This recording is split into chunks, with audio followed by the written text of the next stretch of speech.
kubadda cagtu waxay leedahay kabiir kan waa kabiirka kamal daariga maalintii kubadda cagtu aariyal lagu shubay oo la aariyay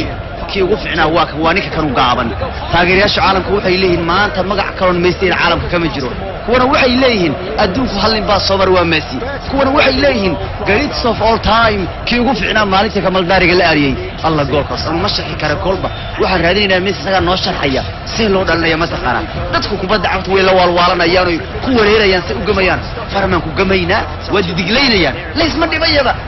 wariyaa idib wariyaa rakatij aliyow qabsa kubadda iska soo celheeyaa oo kayba waa iska soo celiyay xaq uu sijeediyaa leelasi yafiri argacanta hayga jibin aan kun gacanta kan waa maalinka soo jijiya ilaahay amarkii tusaale lagama bixi karo goolashiisu waa goolka kaliya aan la sharxi karin goolashu dhaliya waa goolasha aan cod ahaan idaacad ahaan lagu sharxi karin bal way fiicnaan lahayd inaan muuqaal ahaan idinku hafadhiyo ma sharxi karin ninkan goolashiisa anigu 29 gool buu dhaliyay aan midka kale aan sharxi karin xali goolku dhaliyay remoodka ma adartay hal mar saalan badhag ma taabanayo dhag leelasiina gooshaba leelasiina gool meesiyadkiisa oo kale leelasiya ka war